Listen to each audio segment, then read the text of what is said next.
My name is Emily Thompson. I'm 34. Last Tuesday at 6:47 a.m., I got a call from Evergreen Adult Protective Services telling me my 78-year-old grandmother had been found unconscious in her home with a core body temperature of 94.2 degrees, dehydrated, covered in bed sores, and wearing the same nightgown she'd had on for 11 days. The APS investigator's voice was flat, professional. Miss Thompson, your grandmother's heat was shut off on January 3rd. There's no food in the house except expired crackers. Her medication bottles are empty. The utility company says the account holder, your mother, Susan Thompson, requested disconnection due to property vacancy. Were you aware your grandmother was listed as no longer residing at this address? I wasn't aware. I'd been calling my grandmother's landline for 3 weeks. My mother kept telling me Grandma Margaret was staying with us for the winter and didn't want to be disturbed. I'd believed her. I'd actually believed her. I need to see her, I said. Which hospital? Harborview Medical Center, ICU. But Miss Thompson, there's something else. We found financial documents. Your grandmother's accounts show systematic withdrawals totaling over $80,000 in the past 6 years. The power of attorney on file has your mother's signature as the agent. Did your grandmother execute this document? My hands went numb. I don't know. I've never seen it. We'll need to speak with you.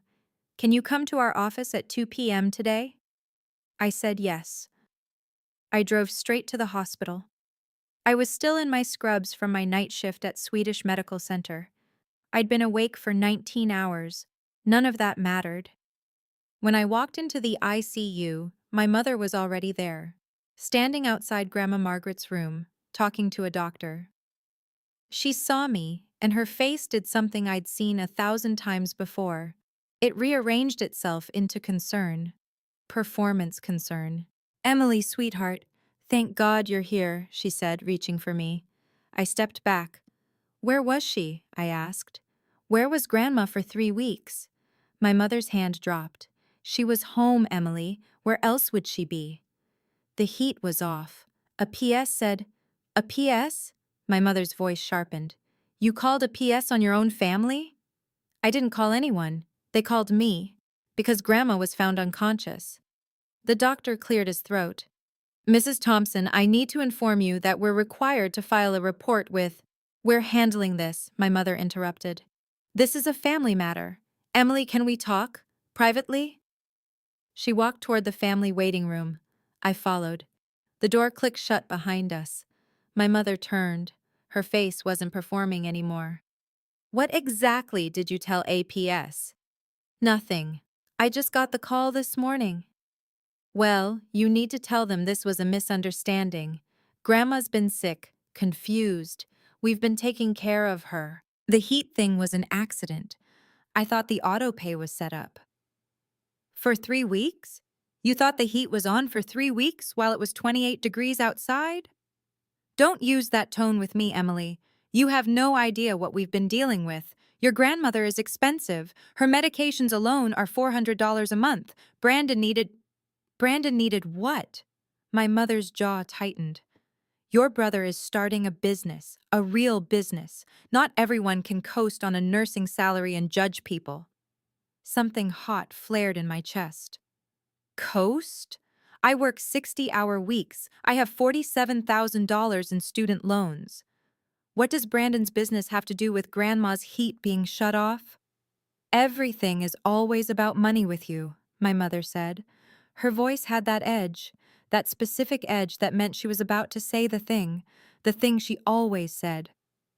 You've always been the cash cow, Emily, the responsible one, the one who'll just handle it. Well, some of us have bigger priorities than counting pennies. There it was. You've always been the cash cow. She'd said it when I paid for my own car at 16 while Brandon got a new truck for his birthday. She'd said it when I worked 3 jobs through nursing school while Brandon's failed photography business got a $15,000 investment.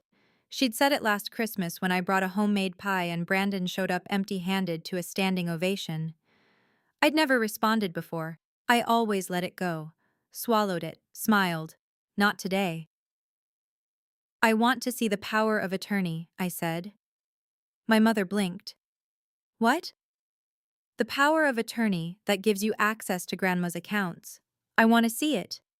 That's none of your business. It's absolutely my business. I'm her granddaughter. I'm also a mandated reporter. If there's suspected financial exploitation, exploitation? My mother's voice went shrill. How dare you? After everything we've done for her. Oh, do you know how many times I've driven her to doctor appointments? How many nights I've stayed up worrying? When was her last doctor appointment? Silence. Mom, when was Grandma's last doctor appointment? I don't have her calendar memorized, Emily. I do. I called her primary care office yesterday. She hasn't been seen in 14 months. She missed her cardiology follow-up, her endocrinology screening, her annual physical, every single appointment. My mother's face went red. Because she didn't want to go. She's stubborn. You know how she is? She has a documented heart condition. She needs monitoring. That's not stubbornness, that's neglect. You need to leave. My mother's voice dropped. Right now, you're upset. You're not thinking clearly. Go home, get some sleep, and we'll talk about this when you're rational. I'm perfectly rational. No, you're not. You're doing that thing you always do, making everything a crisis, making yourself the hero. Grandma is fine. She's going to be fine. The doctors said... The doctors said she has stage 3 pressure ulcers and acute kidney injury from dehydration. She's not fine. My mother stepped closer. Her perfume, something floral and expensive that Brandon had bought her for Mother's Day with money he'd borrowed from Dad, filled the small room. If you continue down this path, Emily, you will regret it. You will destroy this family. Over what? A misunderstanding? An accident? This wasn't an accident. Prove it. She smiled. Actually smiled. Then she walked out. I stood there for 4 minutes and 30 seconds. I know because I watched the wall clock. I needed to move. I needed to think. I needed to... My phone buzzed. Text from my father. Your mother is very upset. You owe her an apology. This is not how we treat family. Not, is Grandma okay? Not, what happened?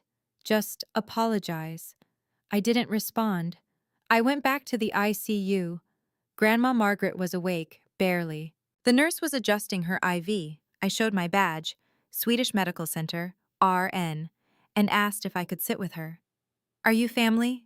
The nurse asked. Granddaughter. She nodded. Let me in. Grandma's hand felt like paper in mine. Her skin was gray. Her lips were cracked. She opened her eyes and it took her 6 seconds to focus on my face. Emmy, she whispered. I'm here, Grandma. I'm right here. Cold. I know. I know it was cold. I'm so sorry. Her fingers tightened on mine. Barely any pressure. Letter. Dr. Hayes. Important. What letter, Grandma? But she drifted off again. The nurse touched my shoulder. She's been in and out. The hypothermia affected her cognition. She might not make sense for a while. I nodded. Stayed until visiting hours ended at 8 p.m. Then I drove to the APS office for my 2 p.m. appointment that I was now 6 hours late for. I'd called ahead. They'd said come whenever I could. The investigator's name was Carol Mendez. She had short gray hair and the kind of eyes that had seen everything twice. She sat across from me in a windowless office that smelled like burned coffee and showed me a stack of documents. These are copies, she said. The originals are in evidence. Power of attorney dated March 2019. Bank statements from your grandmother's checking and savings accounts. Withdrawal patterns. Venmo transactions. I looked at the POA first.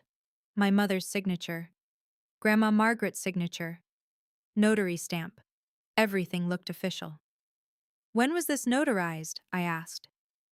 March 14th, 2019. I pulled out my phone, opened my photo gallery, scrolled back, found what I needed. This is my work calendar from March 2019, I said. I sync it to my phone every month.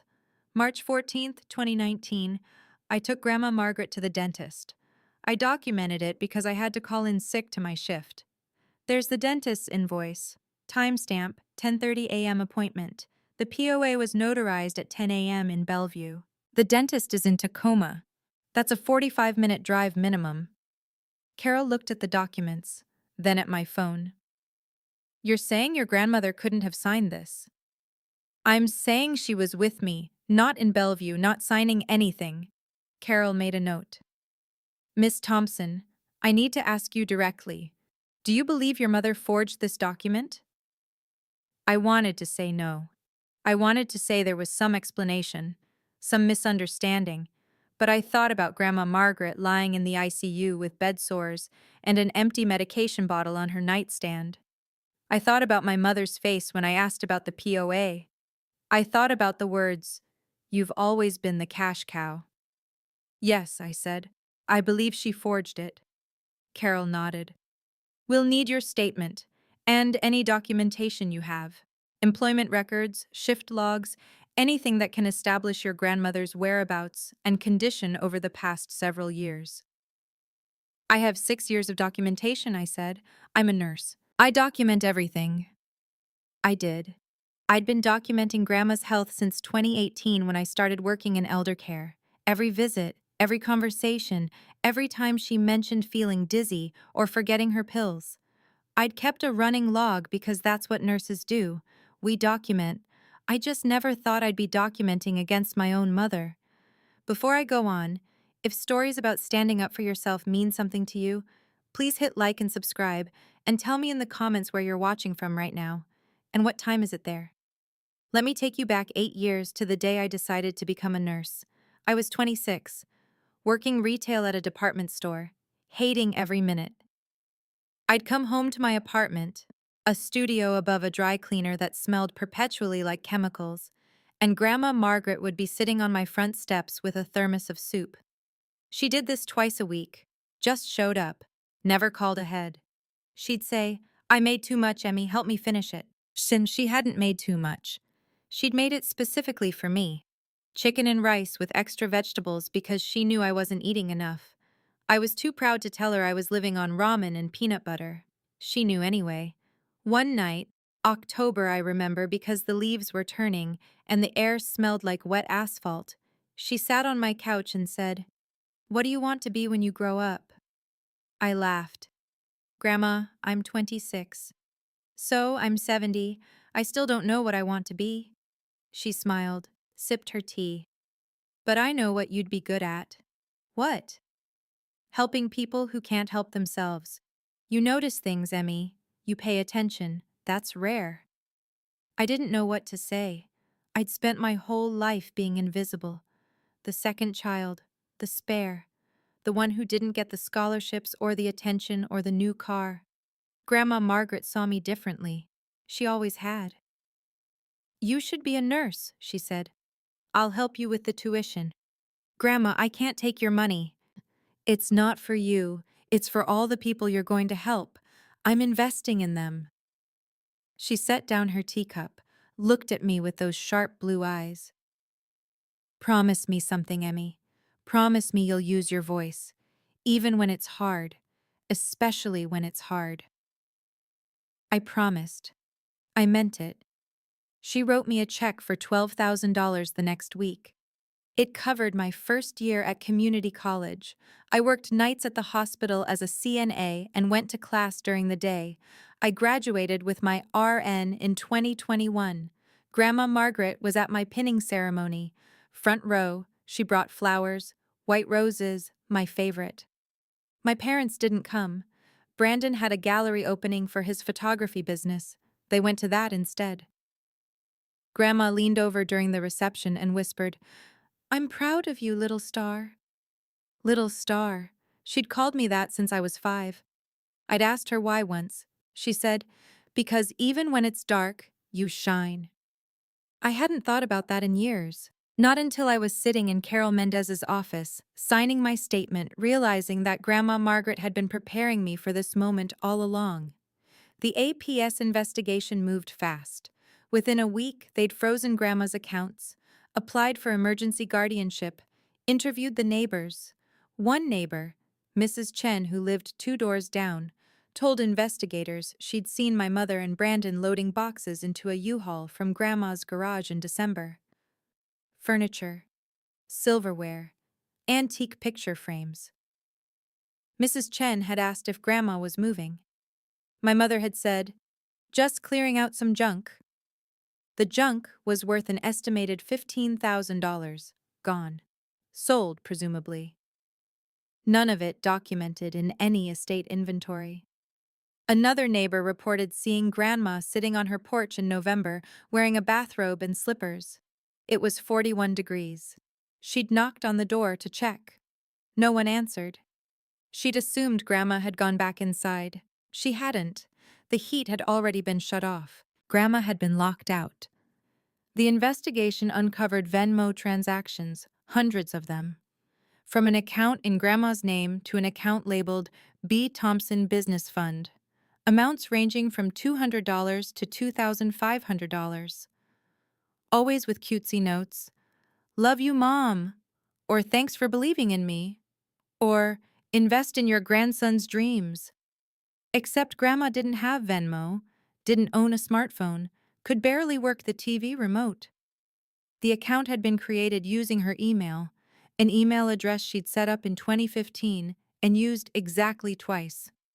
Someone had accessed it, reset the password, created the Venmo, linked her bank account. I knew who, Carol knew who, but we needed proof. I went back to work. I had to. Bills don't stop because your family implodes. I picked up extra shifts. 60-hour weeks became 70. I was on my feet for 12 hours straight, checking vitals, administering medications, documenting every interaction with surgical precision. My manager, Lisa, pulled me aside on my third double shift in a row. "Emily, you okay?" "Fine." "You don't look fine." I didn't feel fine. I felt like I was vibrating, like if I stopped moving, I'd shatter. "Family stuff," I said. Lisa nodded, didn't push. "Take care of yourself. Can't pour from an empty cup." I wanted to laugh. My cup had been empty for years. I'd just been pretending it wasn't. 2 weeks after the APS call, my mother showed up at the hospital. I was at the nurse's station, updating charts. She walked right up to the desk, smiled at the unit secretary, asked for me. I saw her before she saw me. I could have hidden, could have asked someone to tell her I was busy, but I didn't. I walked over. "Mom." "Emily, sweetheart, can we talk?" "I'm working. Just 5 minutes, please." I looked at Lisa. She nodded. I followed my mother to the family consultation room, the same kind of room where doctors deliver bad news. My mother sat, folded her hands. "I've been trying to call you." "I know." "You haven't answered." "I know." She sighed. "Emily, this has gone too far. A PS has frozen Grandma's accounts. She can't access her own money. Do you know what that means? She can't pay her bills, can't buy groceries. She's in a skilled nursing facility," I said. "Medicaid covered. She has everything she needs." "That's not the point. The point is you've turned a family issue into a legal nightmare. Over what? Some paperwork? A misunderstanding?" "It's not a misunderstanding." "Yes, it is. The POA is real. I have the original. I can show you. I've already given my statement to APS. The POA was notarized while Grandma was with me in Tacoma. It's fraudulent." My mother's face went still. "You're lying." "I'm not. You're trying to make me look bad. You've always been jealous of Brandon, of our relationship, and now you're using Grandma to— To what? To what, Mom?" "To hurt me." Her voice cracked. Actual tears formed in her eyes. "You've always been cold, Emily. Distant. You never needed us. You never needed anyone. And now you're punishing me because I gave attention to your brother, because I helped him when he was struggling." I stared at her. "You helped him with Grandma's money." "It was for the family. Brandon's business would have supported all of us, would have given Grandma a legacy. But you don't understand that because all you care about is your rules and your documentation and your perfect little martyr complex. Something inside me went quiet, calm. I'd expected yelling, threats, maybe even an apology. I hadn't expected her to believe her own lies. I need to get back to work, I said. Emily, wait. I opened the door, stepped out. Lisa was standing nearby. She'd heard everything. I could tell by the way she looked at me. You good? She asked. Yeah, I wasn't. But I would be. My mother followed me out, raised her voice. You're going to regret this, Emily. When Grandma dies and you've destroyed this family over nothing, you're going to regret it. 3 nurses turned. 2 patients' families looked up. The unit secretary froze mid-keystroke. My mother realized where she was, what she'd just said, in front of witnesses, in front of medical professionals who understood exactly what, when Grandma dies, implied. She left. Lisa touched my arm. If you need anything at all. I nodded. Went back to work. Checked Mrs. Patterson's blood pressure. Administered insulin to Mr. Kowalski. Updated a care plan. Documented everything with shaking hands. That night, I went home and found a package on my doorstep. No return address.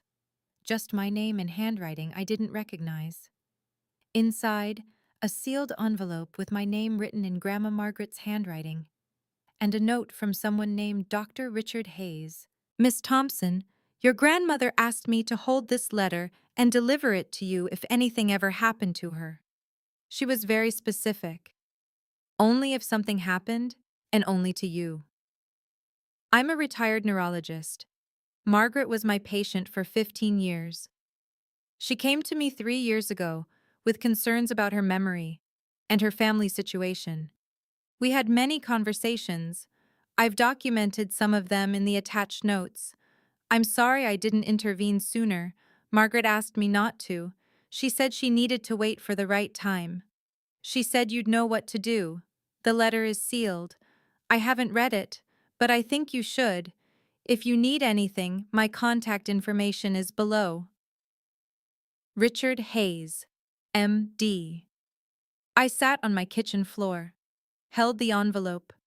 It was thick, heavy. The seal was wax, old-fashioned. Grandma's initials pressed into red wax. I didn't open it right away. I couldn't. I sat there for 20 minutes, just holding it, knowing that whatever was inside would change everything. Finally, I broke the seal. The letter was dated January 2022, 2 years ago. Dear Emmy, if you're reading this, then I'm gone, and your mother is already doing what I knew she would do. I'm sorry I couldn't stop this while I was alive. I tried, but Susan doesn't hear reason. She only hears documents. Do you remember the night I sat on your couch and told you to be a nurse? I told you I was investing in the people you'd help. I meant it, but I was also investing in you, in your ability to see the truth and speak it, even when it costs you. I've known about the money for 3 years. The withdrawals, the fake Venmo account, Brandon's business investments that never materialized. I confronted Susan in 2021. She cried, promised it would stop. It didn't. It got worse. I went to Dr. Hayes because I was terrified I'd develop dementia and forget everything. I wanted a witness, someone who could testify that I was of sound mind when I made these decisions. The original power of attorney, the real one, is with my attorney, Patricia Caldwell. Her office is at 1547 Northwest Maritime Drive, Suite 300. The copy I've included here is incomplete. Not enough to prove anything on its own, but enough for you to know I'm telling the truth. Inside this envelope, copy of my real will, dated 2020, leaving everything to you. Bank statements showing the fraudulent withdrawals. I kept duplicates. Photographs I took of my medication bottles and the dates they ran out.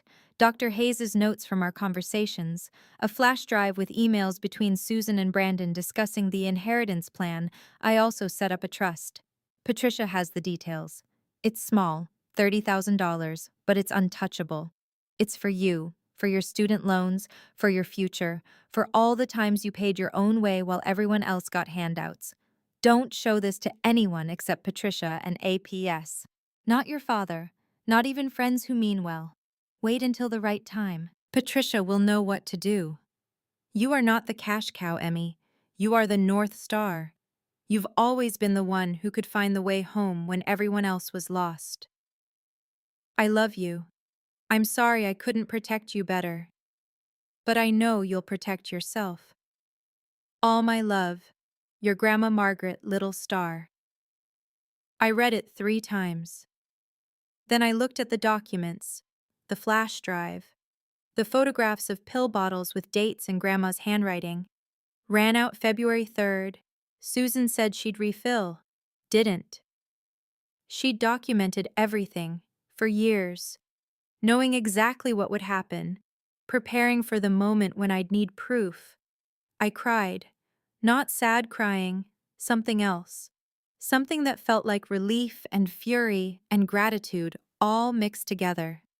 I called Patricia Caldwell's office the next morning, got an appointment for Friday at 10 a.m. Patricia was in her 60s. Sharp suit, sharper eyes. She'd been expecting me. Your grandmother was very thorough, she said, sliding a folder across the desk. She updated her will every year, removed Susan and Robert as beneficiaries in 2020, added specific clauses preventing them from contesting. She knew exactly what she was doing. Why didn't she tell me? She said you'd try to fix it, try to make peace. She didn't want you caught in the middle until it was too late for them to stop you. Patricia opened the folder. Here's what we have. Original POA naming you as agent, executed in 2020 with 2 witnesses and a notary who will testify to Margaret's mental competency. Original will, trust documents, and this. She handed me a document labeled Affidavit of Financial Exploitation. Margaret drafted this herself, had it notarized, detailed every withdrawal, every fake Venmo transaction, every piece of furniture that went missing. She even included Brandon's business registration documents showing his failed LLCs. It's airtight. I looked at the affidavit, Grandma's signature at the bottom, her handwriting, shaky but clear. I am of sound mind. I have been exploited by my daughter Susan Thompson and grandson Brandon Thompson. I am creating this record to protect my granddaughter Emily Thompson from future harm. What happens now? I asked. Now we file for guardianship. We present this evidence to the court. A PS will support the petition with their findings. Your mother will have a chance to respond, but based on what you've told me and what I've seen, she won't have much to stand on. Will there be a hearing? Yes, public. In King County Superior Court. Your mother will be there. Your father. Probably Brandon. They'll have a chance to contest. Good, I said. I want them there. Patricia smiled. Margaret said you'd say that? The hearing was scheduled for March 15th, 6 weeks away. 6 weeks of my mother calling from blocked numbers, my father sending emails about family loyalty, Brandon posting cryptic Instagram stories about betrayal and gold diggers. I blocked them all, focused on work, visited Grandma at the nursing facility every Sunday. She was getting better, slowly. The bed sores were healing, her cognition was sharper. She remembered my name now, remembered asking Dr. Hayes to keep the letter safe. Did you read it? She asked one Sunday, holding my hand. Yes. I'm sorry I didn't tell you sooner. You told me exactly when I needed to hear it. She smiled, closed her eyes. You're going to be okay, little star. 2 weeks before the hearing, my father showed up at my apartment. I saw him through the peephole, considered not answering, answered anyway. Dad. Emily. He looked tired, older. Can I come in? I stepped aside, let him in, didn't offer him a seat. Your mother is devastated, he said. Okay. This hearing, this guardianship thing, it's tearing the family apart. The family was already torn apart. I'm just making it official, he winced. Emily, please. Can we just talk about this? Work something out? Grandma wouldn't want this. Grandma wrote a 15-page affidavit detailing exactly what she wanted. She wanted the truth. The truth? He laughed, bitter. The truth is your mother made mistakes. We all make mistakes. But going to court? Airing our private business in front of strangers? That's cruel. What's cruel is leaving a 78-year-old woman in a house with no heat for 3 weeks. What's cruel is draining her bank account while she went without medication. What's cruel is, we were going to pay it back. His voice rose. Brandon's business was going to take off. We were going to pay everything back and then some. But you had to interfere. You had to make yourself the hero. I'm not the hero, Dad. I'm just the one who documented what happened. He stared at me. You've changed. No, I've just stopped pretending. He left. Didn't say goodbye. Didn't ask about Grandma. Just left. I went back inside, made tea, sat on my couch in the same spot where Grandma had told me to become a nurse 8 years ago. Thought about all the times I'd swallowed my words, smiled when I wanted to scream, apologized when I'd done nothing wrong. I was done apologizing. March 15th arrived cold and clear. I wore my nursing scrubs under a blazer. Patricia had told me to dress professionally. I wanted the judge to see exactly who I was, what I did, why my documentation mattered. King County Superior Court smelled like floor polish and stress. Patricia met me outside courtroom 3. Ready? Yes. We walked in. My mother was already seated. Front row, left side. My father next to her. Brandon on the end, scrolling his phone. They all looked up when I entered. My mother's face did that thing again, rearranged itself. She mouthed, "Please." I didn't respond. Sat on the right side with Patricia. Carol Mendez from APS was there, Dr. Hayes, 2 nurses from the facility where Grandma was recovering, Mrs. Chen, the neighbor. 37 people total. I counted. The judge entered. Honorable Linda Martinez. She looked at the packed courtroom and raised an eyebrow. Well, this is well attended for a guardianship hearing. Let's proceed. Patricia stood, presented the petition, outlined the findings. Financial exploitation, medical neglect, forged documents, systematic abuse over 6 years. She was calm, precise. She presented Grandma's affidavit, the bank statements, the photographs of empty pill bottles. My mother's lawyer, a young guy who looked fresh out of law school, objected twice, was overruled twice. Then Patricia called me to testify. I walked to the stand, stated my name, my credentials, RN, specialized in elder care assessment, 6 years of experience, mandated reporter. Patricia asked me to describe my relationship with my grandmother. I did, briefly, factually. Then she asked about March 14th, 2019. I took my grandmother to the dentist, I said. I have the appointment confirmation, the invoice, and my work schedule showing I called in sick to my shift. The appointment was at 10:30 a.m. in Tacoma. Patricia entered the documents into evidence. And where was the power of attorney allegedly notarized? Bellevue, at 10 a.m. Is it possible your grandmother was in both places? No, it's a 45-minute drive minimum, and I have a photograph of her at the dentist's office at 10:47 a.m. I pulled out my phone, showed the photo, Grandma in the waiting room holding a magazine, timestamp visible. The courtroom went silent. My mother's lawyer stood. Objection. This could be any date, any... The magazine is dated March 2019, I said, visible in the photo, and the dentist's office has the appointment logged in their system. I subpoenaed the records. Judge Martinez looked at my mother. Mrs. Thompson, would you like to respond to this testimony? My mother stood. Her voice shook. This is all a misunderstanding. I was trying to help my mother. She was confused, sick. I was protecting her from... From what? Judge Martinez asked. from making bad decisions, from being manipulated. By whom? My mother's eyes locked on mine. By her. She pointed at me. Actually pointed. Emily has always been jealous of our family. She's estranged, cold.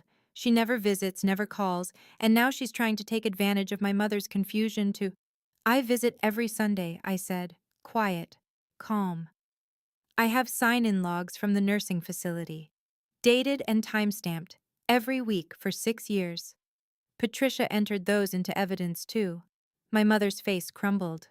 You don't understand. Brandon needed help. He's my son. He was struggling. His business was funded with $82,000 stolen from your mother's accounts, Patricia said, while your mother went without heat, without food, without medication. We were going to pay it back. When? Judge Martinez asked. Mr. Brandon Thompson's businesses have all failed. 3 LLCs dissolved, $82,000 gone. When exactly were you planning to repay your mother? My mother looked at Brandon. He was staring at his phone, wouldn't look up. Brandon, my mother said, tell them about the new business, the one that's going to— There is no new business, I said. I didn't yell, didn't need to. I checked the business registrations. Brandon hasn't filed anything in 2 years. Brandon stood up. This is bullshit. You've always been jealous of me, always trying to make me look bad. Just because you're the favorite, just because Grandma liked you better. Sit down, Mr. Thompson, Judge Martinez said. He didn't sit. She turned Grandma against us, poisoned her. We loved her and she— Sit down. He sat. Judge Martinez looked at the documents, at my mother, at me. Mrs. Thompson, I've reviewed the evidence. The forged power of attorney, the Venmo transactions, the medical neglect, the testimony from Adult Protective Services. Do you have anything to say in your defense beyond claiming misunderstanding? My mother opened her mouth, closed it, looked at her lawyer. He shook his head slightly. Your Honor, my mother said. Her voice was different now, smaller. I did what I thought was best for my family. My son needed help. My mother had more money than she needed. I didn't think— You didn't think she'd notice? Judge Martinez asked. Or you didn't think anyone would care? Silence. Judge Martinez looked at me. Miss Thompson, you're requesting full guardianship of your grandmother, Margaret Thompson? Yes, Your Honor. And you understand the responsibilities this entails? Yes, Your Honor. I'm a registered nurse with experience in elder care. I have the knowledge, resources, and commitment to ensure my grandmother receives appropriate medical care, financial protection, and quality of life. Judge Martinez nodded. I'm granting the petition, full guardianship to Emily Thompson, effective immediately. Mrs. Susan Thompson, you are hereby removed from all financial authority over Margaret Thompson's accounts and estate. A restraining order is in place preventing you from contact with Margaret Thompson or accessing her residence. My mother made a sound, something between a gasp and a sob.